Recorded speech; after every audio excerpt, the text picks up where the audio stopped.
નમસ્કાર, મારું નામ છે કપિલ બુદ્ધિપ્રસાદ શુક્લ, ગણેશપુરા પ્રાથમિક શાળા, તાલુકો સિદ્ધપુર, જિલ્લો પાટણ। મારા ઇનોવેશનનું નામ છે હું છું મોબાઈલ મુક્ત અને હું જે ઇનોવેશન લઈને આવ્યો છું એની કેટેગરી છે વ્યવસાયિક વિકાસ। વિદ્યાર્થીઓની અંદર વ્યવસાયિક વિકાસ થાય આવનારા સમયની અંદર એ મારી કેટેગરી છે।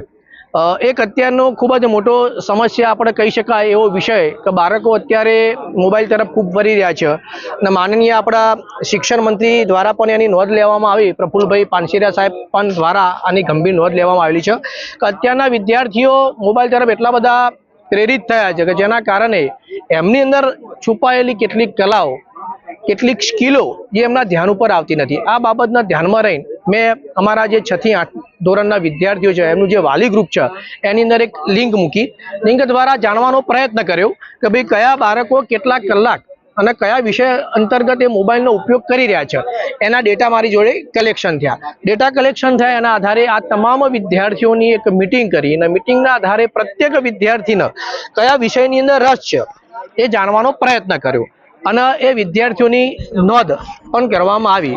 જે વિદ્યાર્થીઓને જે પણ વિષયની અંદર રસ હતો એ રસના આધારે વિદ્યાર્થીઓને રોજે રોજનું ગૃહકાર્ય આપવામાં આવ્યું। જે ગૃહકાર્ય એ જે સમયે મોબાઈલનો ઉપયોગ કરી રહ્યા છે એ જ સમયની અંદર એ ગૃહકાર્ય કામ કરે અને ગૃહકાર્યની ફળશ્રુતિ આપ અહીંયા જોઈ રહ્યા છો કે અનેક પ્રયોગો, વૈજ્ઞાનિક સિદ્ધાંત ઉપર ચાલનારા, ગાણિતિક સિદ્ધાંત ઉપર ચાલનારા પ્રયોગો અહીંયા આપ જોઈ રહ્યા છો। એની સાથે સાથે જે પણ વિદ્યાર્થીઓના કલાની અંદર રસ છે, ચિત્રની અંદર રસ છે, આપ પાછળ જોઈ રહ્યા છો કે ઘણા બધા વિદ્યાર્થીઓ જેમને ચિત્રનો ખૂબ રસ હતો એમને ખૂબ સુંદર ચિત્રો દોરેલા છે।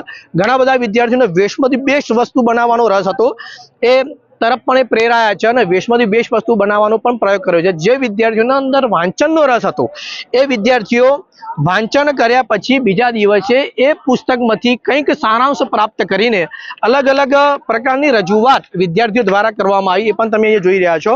તો આમ એકંદરે આપણે કહીએ કે જે સમયે વિદ્યાર્થીઓ મોબાઈલનો ઉપયોગ કરતા હતા કે જે બિન શૈક્ષણિક રીતે મોબાઈલનો ઉપયોગ કરતા હતા, પોતાના મોજશોખ માટે જે મોબાઈલનો ઉપયોગ કરતા હતા, એ સમય દરમિયાન એ વિદ્યાર્થીઓને એ પ્રકારનું લેશન સોંપવામાં આવ્યું છે કે જેના કારણે એમની અંદર છુપાયેલી સ્કિલ, એમની અંદર છુપાયેલું કૌશલ્ય બહાર આવ્યું છે અને એ કૌશલ્યની ફળશ્રુતિ આપ અહીંયા સમગ્ર મારા કાઉન્ટરની અંદર જોઈ રહ્યા છો કે જેઓની મહેનત થકી આ મારું ઇનોવેશન ક્રિએટ થયું છે। અને આ તમામ પ્રોજેક્ટની વાત કરીએ કે તે તમામ કલાકૃતિની વાત કરીએ કે જે વિદ્યાર્થીઓ દ્વારા જ અહીંયા બનાવવામાં આવેલી છે।